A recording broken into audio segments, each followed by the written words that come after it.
റഷ്യയിൽ യാത്രാ വിമാനം തകർന്നു വീണ് 49 പേർ മരിച്ചതായി റിപ്പോർട്ട്. സൈബീരിയൻ കമ്പനിയായ അൻകാര എയർലൈൻസിന്റെ വിമാനമാണ് ചൈനീസ് അതിർത്തിയിൽ തകർന്നു വീണത്. അമുർ പ്രവിശ്യയിലെ ടിൻഡയ്ക്ക് സമീപമാണ് അപകടമുണ്ടായത്.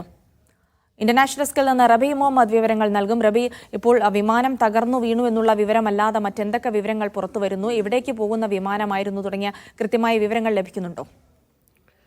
ജിൽസി, റഷ്യയിൽ യാത്രാ വിമാനത്തിന്റെ നിയന്ത്രണം നഷ്ടമായി വിമാനം കാണാതായി എന്നുള്ള റിപ്പോർട്ടുകളായിരുന്നു നേരത്തെ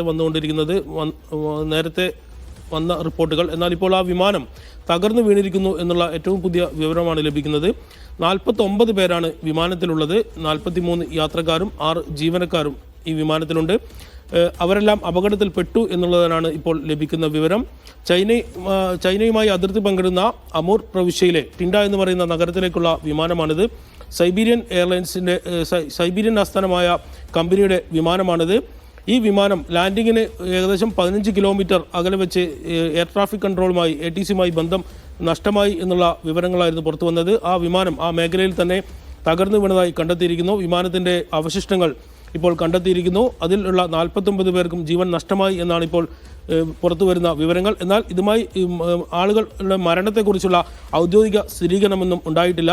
എന്താണ് അപകട കാരണമെന്നുള്ള വിവരങ്ങളും പുറത്തു വരേണ്ടതുണ്ട്. ഏതായാലും സമീപകാലത്ത് വലിയൊരു വിമാനാപകടം ഇന്ത്യയിൽ അഹമ്മദാബാദിലുണ്ടായി. അതിന് പിന്നാലെ ഒരു വലിയൊരു അപകടം കൂടെ വിമാന ദുരന്തം കൂടെ ലോകത്തുണ്ടായിരിക്കുന്നു എന്നതാണ് ഏറ്റവും പുതിയ വിവരം. ജിൽസി, എന്തായാലും ഒരു നടുക്കുന്ന അപകടമാണ് ഉണ്ടായത്. റബി, ഇതിൽ റഷ്യക്കാരായിരുന്നോ യാത്രക്കാരിൽ ഭൂരിഭാഗവും? അത്തരം വിവരങ്ങൾ ലഭിക്കുന്നുണ്ടോ?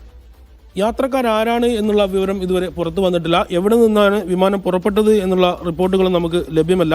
ഏതായാലും ടിൻഡയിലേക്കുള്ള വിമാനമാണ്. അത് ലാൻഡിങ്ങിന് 15 കിലോമീറ്റർ അകലെ വെച്ചാണ് അപകടത്തിൽപ്പെട്ടത് എന്നുള്ള വിവരം ഔദ്യോഗികമായി സ്ഥിരീകരിക്കപ്പെടുകയും ചെയ്തിട്ടുണ്ട്. സൈബീരിയൻ ആസ്ഥാനമായ അങ്കാര എയർലൈൻസിൻ്റെ വിമാനമാണ്. ചെറിയ വിമാനമാണ്. 49 പേർ മാത്രമാണ്. അതിൽ 40 പേരാണ് എന്നുള്ള രീതിയിലുള്ള റിപ്പോർട്ടുകളുണ്ട്. എത്ര പേർ കൃത്യമായി വിമാനത്തിലുണ്ടായിരുന്നു എന്നുള്ളതും ആരൊക്കെയാണ്, ഏത് നാട്ടുകാരാണ്, ഏത് രാജ്യക്കാരാണ് എന്നുള്ള വിവരങ്ങളും പുറത്തു വന്നിട്ടില്ല. രക്ഷാപ്രവർത്തനം പുരോഗമിച്ചുകൊണ്ടിരിക്കുകയാണ്. പ്രാദേശിക ഭരണകൂടം വിവിധ സൈന്യത്തിൻ്റെ സഹായത്തോടുകൂടിയുള്ള രക്ഷാപ്രവർത്തനം നടത്തുന്നതിനിടയിലാണ് ഇപ്പോൾ വിമാനം അവിടെ തകർന്നു വീണായി അതിൻ്റെ അവശിഷ്ടങ്ങൾ കണ്ടെത്തിയിരിക്കുന്നത്. വിമാനം കാണാതായ വിമാനത്തിൻ്റെ നിയന്ത്രണം നഷ്ടമായ ഭാഗത്ത് തന്നെയാണ് വിമാനത്തിൻ്റെ അവശിഷ്ടങ്ങൾ കണ്ടെത്തിയത്. ഏതായാലും അവിടെ വെച്ച് തന്നെയാണ് അപകടമുണ്ടായത് എന്നും ഇപ്പോൾ നമുക്ക് ഉറപ്പിക്കാൻ കഴിയും. ജിൽസി, നിയന്ത്രണം നഷ്ടമായാണ് വിമാനാപകടം ഉണ്ടായതെന്നുള്ള ആദ്യ റിപ്പോർട്ടുകളാണ് ഇപ്പോൾ പുറത്തുവരുന്നത്. കൂടുതൽ വിവരങ്ങൾ വരും മണിക്കൂറുകളിൽ ലഭ്യമാകുമെന്ന് പ്രതീക്ഷിക്കുന്നു. റബി മുഹമ്മദാണ് ഇന്റർനാഷണൽ ഡെസ്കിൽ നിന്ന് വിവരങ്ങൾ നൽകിയത്.